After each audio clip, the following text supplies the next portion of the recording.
Okay, so this has been taking me a while to kind of formulate, probably a couple of months.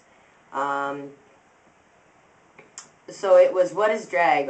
Reese Kelly had put it up on his YouTube about and went into a lot of details about drag itself. So I kind of found it as a bit of a safe sort of platform in which to kind of put out my experiences, because I do have a lot of experience in and out of those sort of places in those things. And I've been an active drag performer. Oh, drag performer. I mean, I use that term loosely because now I realize I've moved more into like the performance aspects of it and found different ways to utilize the art and the education that does come along with it. Um, so part one is, I'll say that for my personal things is I discovered quite a bit through drag about myself, about how I express myself through the world, my views, things I want to share with the audience that's in front of me, what I want to share with my, the mirror in my bedroom, some of my thoughts, some of the things that really, get me. It was just a lot easier to do it in what I felt like was the male persona, which I realized I used it as a lot of discovery for discovering a lot of my identity through it, because I found that all those things that used to be so foreign to me, or I'd always be, in that, I hate to use the term cheaply, but the binary gender system, going that, I feel just as comfortable, if not more, in my male persona. Then I started running amateur drag shows in the city and was watching so many things come out of it.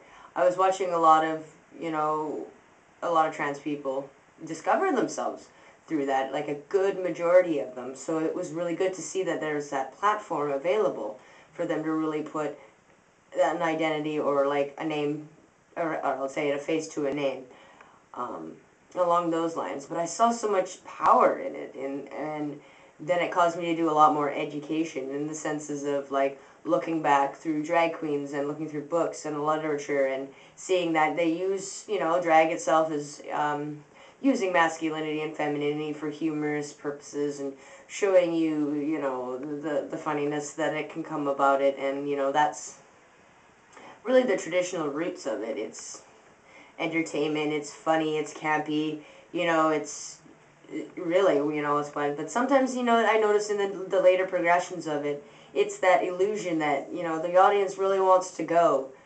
Is it? Maybe? I don't know. They like being sort of taunted and teased, and I know quite a few drag kings and queens that put so much time into this transition of going from male to female, to the point where you blink twice because you're not 100% sure. And, that's the part that sometimes I can see people really liking.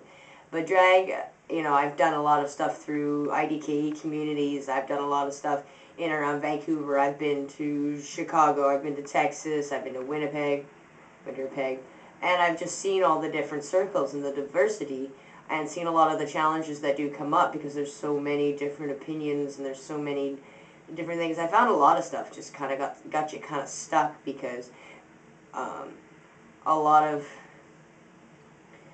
taboos seem to come up, like you cannot do this and you can't do that, and so it really started to sort of chip away at the fun that I was that I was having with it. But drag, I really see, has been the vital part of my life. I mean, there's no other way around it. If I wasn't performing, I don't even know where I would be to be able to get all these things out. But through that, I guess, drag, I've discovered that I love to perform. I love to put the etiquette and time, and I love to share my views. I love to share, current events, the things to make you think.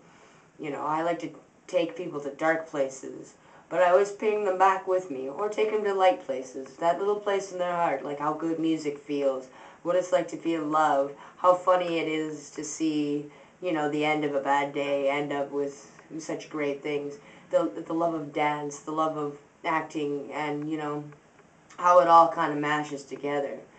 And, a drag has its place, it's been exclusively a queer art that is really getting its dues throughout time. I mean, I know a lot about it by studying many as different books and works, and been able to talk to some of the people that have actually, contributed to these books and novels and pictures and photos, and and you just see this rich tapestry that's woven from it all. Now, I've used, the second part of this is I found a use kind of for it.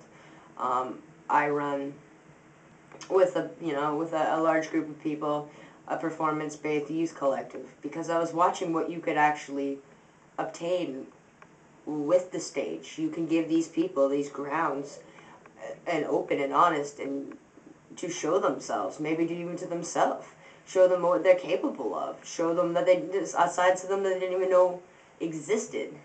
Open the worlds right up, and you get to see this person that could be the wallflower in the back of the corner come alive with this story that they had fabricated in less than 4 minutes, and knowing that they put a lot of time and effort and energy to it. So I've started to see, once I kind of stop being sated with, the saturation of politics and race and creeds and genders and can trans men do it, can trans women do it, yes, no, there's so much fence sitting. So I've kind of just was like, you know what, I will just use it for what it's worth. And I've done workshops based around it. Not necessarily, I've done a few drag workshops, but, stereotypes, and brought in burlesque performers and showing that sort of side, taking a very